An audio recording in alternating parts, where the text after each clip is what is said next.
Hi hello నమస్తే. YS Jaganmohan Reddy గారు జగన్ 2.0 ఈ రోజు నుంచి చూస్తారు అనేటువంటి ఒక కామెంట్ చేశారు. నిన్న విజయవాడ కార్యకర్తలతో మీటింగ్ పెట్టి అంటే కార్పొరేటర్స్ కౌన్సిలర్స్ వాళ్ళతో లోకల్ బాడీ వాళ్ళతో మీటింగ్ పెడుతూ జగన్ 2.0 చూస్తారు ఈ రోజు నుంచి అనే ఒక ఒక మాట అయితే అన్నారు. మంచి పని చేశారు. రియలైజేషన్ అనేది వచ్చినట్టుగా అనిపించింది.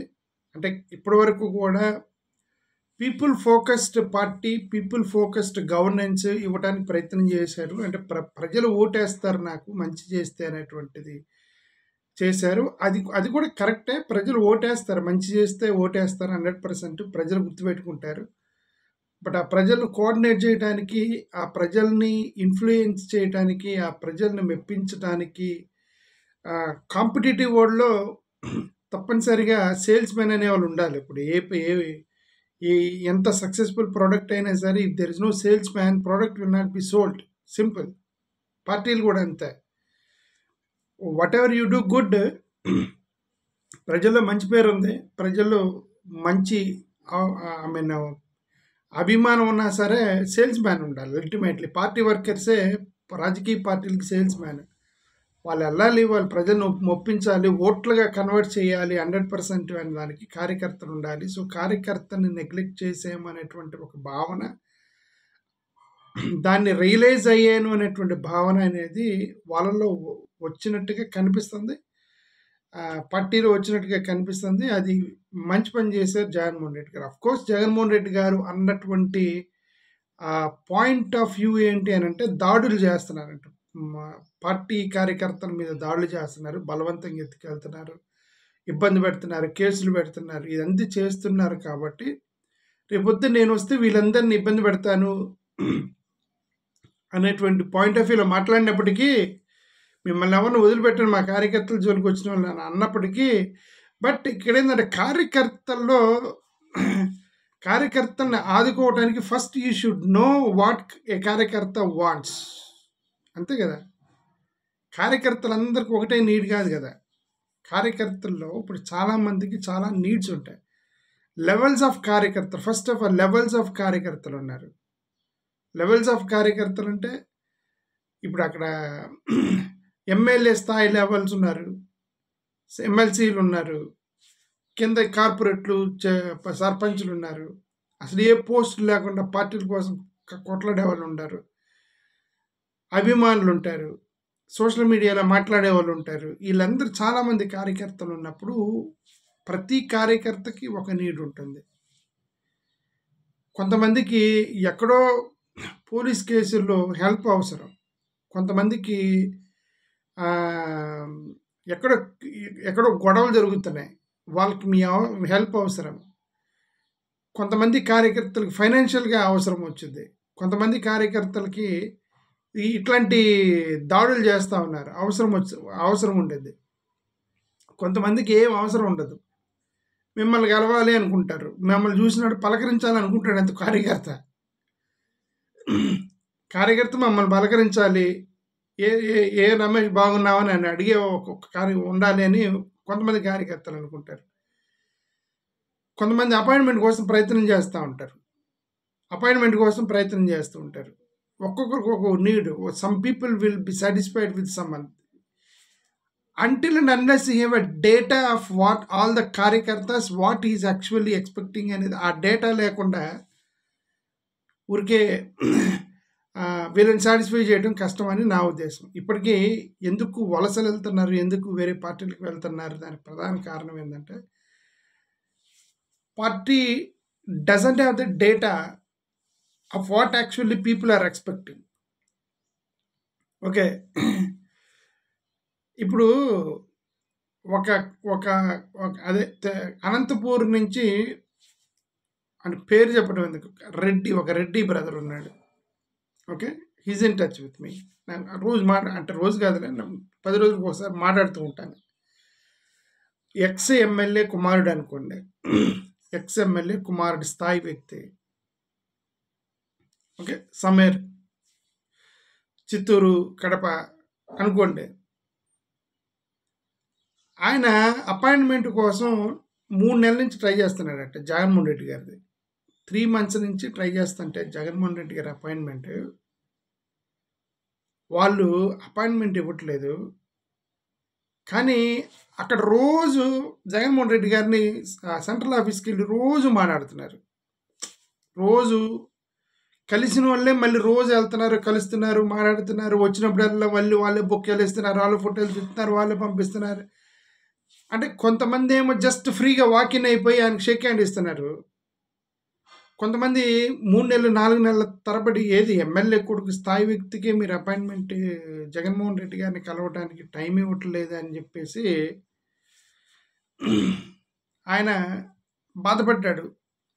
అంటే అదే నేనేమన్నానంటే, అందరికీ ఒక నీడ్ ఉండదు. అందరు కొంతమంది కలవాలనుకుంటారు, కొంతమంది షేక్ హ్యాండ్ ఇవ్వాలనుకుంటారు, కొంత ఫోటోలు తీసుకోవాలనుకుంటారు, కొంతమంది నిజంగా ఫైనాన్షియల్ అవసరం ఉంటుంది, కొంతమందికి ఐ మీన్ అదే కేసులు, గొడవలు, బలము ఏదో అండి. వాళ్ళకి అసలు కార్యకర్తలకు ఏం కావాలనేది అర్థం చేసుకోకుండా ఈ 2.0ని ఇంప్లిమెంట్ చేయడం కష్టం అని నా ఉద్దేశం. I hope they will do some exercise on this. దాని మీద ఒక ఎక్సర్సైజ్ చేయాలని మనస్ఫూర్తిగా కోరుకున్న పార్టీని. అది ఒక 1 పాయింట్ ఆఫ్ వ్యూ. రెండోది, అక్కడ ఒక ఛానల్లో నేను చూశాను, జగన్మోహన్ రెడ్డి గారు 2.0 అని అనగానే అతను ఒక థంబ్నెయిల్ పెట్టాడు. 2.0 ఏం పీకలేరు, ఆత్మలతో మాట్లాడతాడని చెప్పి థంబ్నెయిల్ పెట్టాడు. ఆత్మలతో మాట్లాడతాడని థంబ్నెయిల్. కమాన్ యార్, జగన్మోహన్ రెడ్డి గారు తను ఎంతకాలం మాట్లాడతారు? ఇప్పుడు నరేంద్ర మోడీ గారు కూడా నేను ఐ విల్ స్పీక్ టు ఒక దేవత పేరు చెప్పాడు. ఓకే, నేను ప్రతిరోజు లేచి ఆ దేవతతో మాట్లాడతా అన్నాడు కదా నరేంద్ర మోడీ గారు. ఇప్పుడు దాని మీద మేము ఏమైనా కాంట్రవర్సీ చేస్తే వీళ్ళు ఏమంటారు తెలుసా? మతాల్ని కామెంట్ చేశాడు, కాంట్రవర్షియల్ కామెంట్ చేశాడు, మతపరమైనటువంటి కామెంట్ చేశారు, సెంటిమెంట్స్ దెబ్బతీశారు, మనోభావాలు దెబ్బతీశారు అని చెప్పేసి మత గొడవలు లేపుతారు. నరేంద్ర మోడీ గారు కూడా నేను రోజు లేచి ఒక దేవతతో మాట్లాడతా అన్నాడు. ఇదంతెందుకు, ఆంధ్రప్రదేశ్కి వచ్చిన ఇంటర్వ్యూలోనే అన్నాడు. ఆయన ఆంధ్రప్రదేశ్కి వచ్చాడు. ఆంధ్రప్రదేశ్కి ఎలక్షన్ ముందు ఆ TV9 రజనీకాంత్ ఇట్లాంటి వాళ్ళు ఒక 5గురు కలిసి మోడీ గారిని ఇంటర్వ్యూ చేశారు. ఆ ఇంటర్వ్యూలో అన్నాడు, I speak to lord Durga తల్లి, దుర్గామాత ఎవరో అన్నారు. ఓకే, ఆ మాతతో నేను రోజు మాట్లాడతాను అన్నాడు. ఓకే, దాన్ని అనరు. జగన్మోహన్ రెడ్డి గారు నేను రోజు తెల్లారి పొద్దున్న లేచి నేను దేవుడితో మాట్లాడతానంటే, ఇన్నిసార్లు మీరు టైటిల్స్ పెట్టి ఆత్మలతో మాట్లాడతాడు, మా నాన్నగారితో మాట్లాడతాను అన్నాడండి. జగన్మోహన్ రెడ్డి గారు ఎప్పుడో స్టార్టింగ్లో నేను లేచి రోజు మా నాన్నగారితో మాట్లాడతా అన్నాడు. అది అంటే ఆత్మలతో మాట్లాడుతున్నాడు అని చెప్పేసి థంబ్నెయిల్ పెట్టాడు అతను. నిన్న నైట్ పెట్టాడు. ఓకే, మీరందరూ వెళ్ళి అక్కడ పండగకి పుట్టినరోజుకి చనిపోయినటువంటి పెద్దవాళ్ళకి పూలదండలేసి దండం పెడుతుంటారు కదా, చనిపోయిన వాళ్ళ పెద్దలకి. అవేంటి ఆత్మలతో మాట్లాడటం కదా? కాదా? ఆత్మలతో కాదా? అదే గట్టిగా మనం ఏమైనా గట్టిగా మాట్లాడితే ఏమైందంటే మా సెంటిమెంట్స్, ఆచారాలు మీరు కామెంట్ చేస్తున్నారని చెప్పి తిప్పి కొడతారు, మరి కాంట్రవర్షియల్ అవుతాను, జాగ్రత్తగా మాట్లాడుతున్నా. ఓకే, కొద్దిగా మారండి, నేనైనా కొద్దిగా మారండి. ఎదుటి వాళ్ళ యొక్క ఆచారాలని, traditions are traditions for everybody. ఒక క్రిస్టియన్కి ఒక ట్రెడిషన్ ఉంటుంది, ముస్లింకి ఒక ట్రెడిషన్ ఉంటుంది, హిందువులకి ట్రెడిషన్స్ ఉంటాయి, వీళ్ళందరికీ ట్రెడిషన్స్ ఉంటాయి. కామెంట్ చేయడం తప్పు. ఆ ఛానల్స్ ఓకే, నేను ఎవరైతే 2.0 ఆత్మలతో మాట్లాడతాడని చెప్పి కామెంట్ పెట్టాడు అతను చెప్తాను. ఓకే, థంబ్నెయిల్ పెట్టాడు అతను చెప్తాను. ఓకే, అది పొరపాటు. అది రెస్పెక్ట్ అదర్ పీపుల్స్ అనేది నా ఉద్దేశం. సరే, నీకు ఎన్నిసార్లు చెప్పినా వాళ్ళలో మార్పు రాదు. వాళ్ళు పెట్టినప్పుడల్లా మనం మాట్లాడతాం.